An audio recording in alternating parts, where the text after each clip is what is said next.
Okay, so have you guys ever wondered possibly how many people are actually enrolled in community colleges and how many are not because of different life circumstances? For instance, people that have children, they're not able to go to school.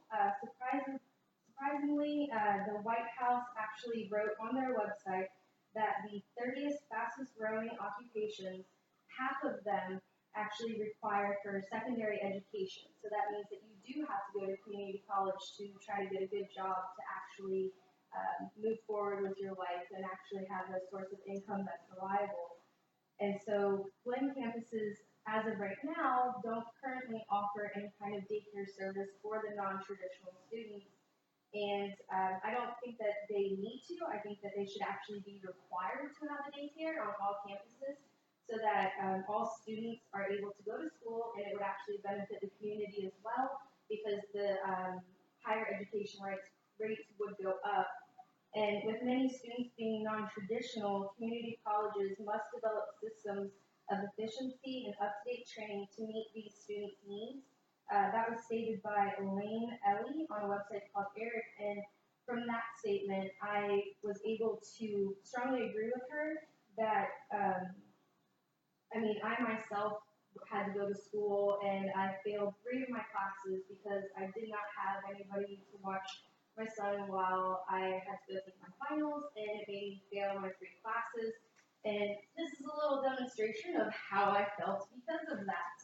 And so it shows that there's the 3 books for just freaking out that I was unable to adhere to the school's policies because of the fact that I had no daycare. So if the school could provide that, that would benefit a lot of students. And not only that, but certain high schools actually offer daycares now for their students that do end up becoming pregnant during their senior year so that they can actually finish without having to get a GED. And so I just kind of want to talk a little bit about how currently Blinn doesn't have that option for students and that they really should.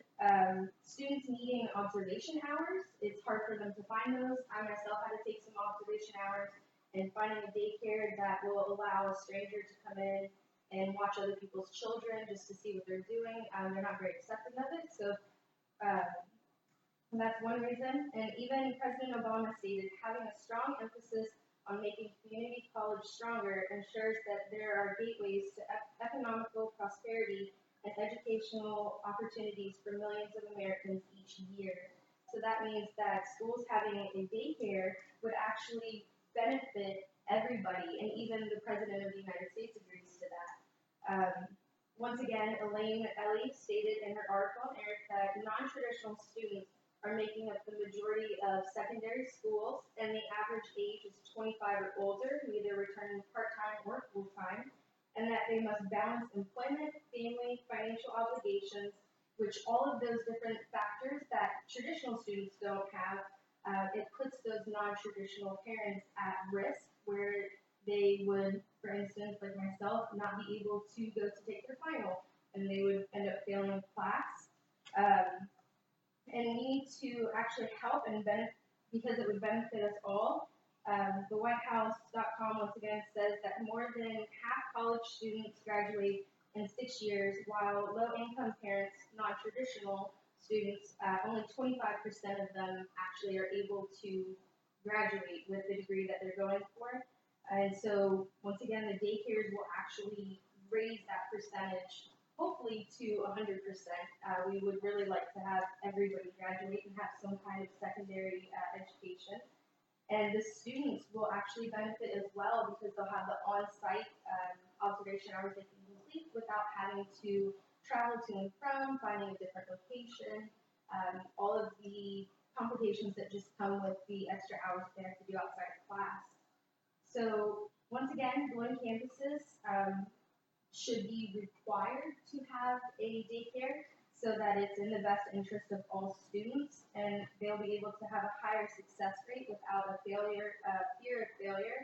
Since, having children enough is complicated without being in school, so if the schools can help out more, that would definitely benefit everybody. once it is used, it will take the community a step forward for all students as well as the workforce. Because once again, with people, with different companies requiring second education and parents not able to get that, then they're stuck working those high school jobs of McDonald's, the late night shifts and things like that, where it's not as satisfying. And so what I have asked is that you as my audience to kind of help me take a step forward and take one step to the marathon of success. And I have written down for each of you the email address of a lady. Her name is Cecilia Haley, and she is the point of contact for the Alumni and Friends Association. And on their website, they have their mission statement, the Blinn College Foundation website, where it says that they have the goal to encourage, support, for and participate in the education, cultural, athletic, and social programs of the college. So by simply sending her one email, that can actually get us all in the step of possibly having a daycare at the school that, I mean, everybody puts in enough money to go to school, there might as well be something there for the non-traditional students that are becoming the majority there. So hopefully you can send her an email just telling her exactly what I've said, and we'll be able. It's just notifying her that this is an idea that we have, so that hopefully this can be the picture that we see on all websites related to non-traditional students, so that they can have their child with them and they're both smiling and she's graduated. So that is the main goal today, is to help parents succeed in school, and I believe a daycare at all Blinn campuses would assist. Yay!